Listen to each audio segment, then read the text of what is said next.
Good evening and welcome to Tucker Carlson Tonight. Last night we did something we don't do very often. We spent the entire first block of the show on a single topic. We told you about Black Lives Matter. We told you what Black Lives Matter believes. We told you what the group plans to do to our country as they amass unprecedented amounts of power. The segment went on for nearly 20 minutes, and by the standards of this business, it was probably way too long. There was a lot to say. But in the end, a lot of people saw it. The show turned out to be the most watched hour of primetime television in the country yesterday. It outrated everything else: cable and broadcast, news, entertainment, and sports.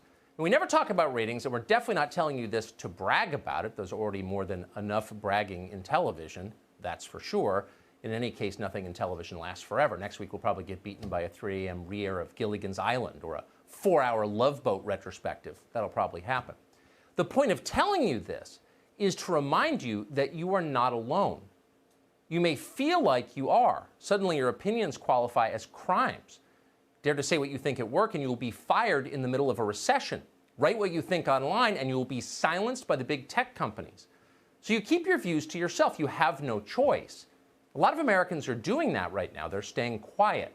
And of course, that's the point of censorship: to keep people isolated and alone, to prevent a consensus from forming that challenges those in charge. If you're forced to shut up, they can do what they want to you and your country. That's why they do it. But last night's show suggested they have not yet succeeded, though they're trying. Millions and millions of Americans agree with you. You are not crazy. Your views are not evil. What is happening to this country right now is completely and totally wrong. And that will be obvious to everyone someday when our French Revolution has ended. For now, most are too afraid to say that. One of the reasons we get to say that, and often do, is that Fox News is an independent company. We are not dependent on the progressive tech monopoly Google to make a living here. Thank heaven. Most media companies are dependent on Google. Google controls 70% of all online advertising. So if you're in the news business, you obey Google. When Google tells you to do something, you do it. You have no choice. They can bankrupt you in a minute, and they will. In all of human history, no single entity has ever had more control over information than Google does right now. So if you're worried about the concentration of power in the hands of a few unaccountable actors, and you very much should be, nobody has more unchecked power than Google does. This afternoon, NBC News decided to use some of Google's power to shut down a couple of its competitors. Power is useful for that. An NBC employee called Adele McComo-Fraser forwarded Google executives a screed from a left-wing activist group in England denouncing two sites, Zero Hedge and The Federalist, as, quote, racist. Google immediately took the bait, of course. The company threatened to ban both news organizations from Google's ad platform. In other words, to cut off their revenue. Adele McComo-Fraser was thrilled by this. She immediately fired off a victory tweet boasting about the censorship she had inspired. She called the two sites far right. That's a term that has no meaning but does suggest some kind of immoral behavior that Adele McComo-Fraser disapproves of. At the end of her tweet, she thanked the activist who helped her to silence competing views, quote, for their hard work and collaboration, exclamation point, hashtag Black Lives Matter, with 3 raised fists at the end. Adele McComo-Fraser seemed very satisfied with herself. She had done her part for the revolution today. So what did Zero Hedge and The Federalist do to deserve this, to be demonetized? Well, we asked Google, and they told us that the two sites maintain unmoderated comment sections. In other words, readers get to say what they want. Google finds this intolerable. Faced with destruction, The Federalist had no choice but to submit to Google. The site deleted its comments section entirely. No more saying what you think about articles on The Federalist. Google has banned that now. Zero Hedge still does have comments, so it has been demonetized. We'll see if they can continue operating.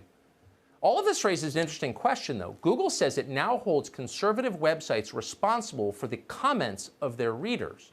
And yet, irony of ironies, thanks to a special carve-out Google has received from the United States Congress, something called Section 230 of the Communications Decency Act, remember that, Google itself is not responsible for content on its platform because the Congress says it doesn't have to be. So if you're slandered by someone, for example, and that slander passes through Google's servers, you cannot sue Google over it. Google is immune from the consequences. Immunity is a very nice thing to have if you're a big company. Fox News doesn't have it. But again, thanks to Congress, Google does have immunity. And that's one of the main reasons that Google's founders are some of the richest and most powerful people in the world, because Congress allowed them to be. Senator Josh Hawley pointed this out today. Let's hope he and his colleagues act soon to revoke this privilege. If Google will not extend 230 protections to others, Google should not enjoy those protections itself, obviously. Google should have faced these consequences a long time ago. Congress should have done this years ago.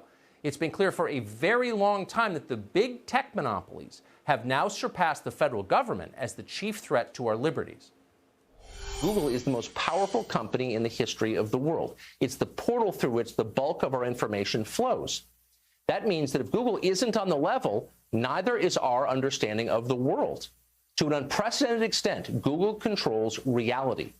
Now, Google has already shown a disturbing willingness to distort reality for ideological ends.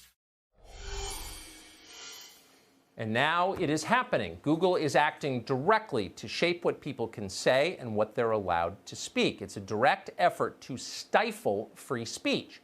All of that is even truer today. So why hasn't the Congress done anything about this? Well, we'd love to ask Senator Mike Lee of Utah. We invited him on the show tonight. He would not come. We've invited him before. He would not come then. Why do we ask him? Because Lee chairs the Senate Antitrust Subcommittee. He is the man who could do something to protect you from Google. But Lee has not bothered to do that. Instead, Mike Lee repeatedly has taken the side of the big tech companies over your constitutional rights, the constitutional rights Mike Lee is sworn to uphold and protect, but refuses to. So the question is, why is Mike Lee still sitting in the United States Senate? He should not be in the Senate, that is for sure. We are hoping Mike Lee is soundly defeated in his next primary by someone who cares about the Constitution and, more to the point, about protecting Americans from the actual threats they face. We are fervently rooting for that day. We will celebrate it when it happens. We trust it will. So how about House Republicans? Well, this spring, Congressman Doug Collins, the ranking member of the House Judiciary Committee, and Jim Sensenbrenner, the ranking member of the Antitrust Subcommittee, released a letter defending Google and the other tech monopolies from scrutiny. They attacked any investigation of the tech companies that might have, quote, preconceived conclusions that large tech companies are inherently bad or must be broken up. They actually wrote that. Who is paying these guys? And more to the point, whose side are they on? Again, let us hope for a vigorous primary challenge to these two and any who share this view. Year in and year out, we vote for these people in the fervent hope they will stand up for us when it matters. Now it matters. And now, like every time before, they sell us out. Time is up. Seriously, it is too much. The stakes are too high. We need better leadership. We need someone to protect us. Nobody is.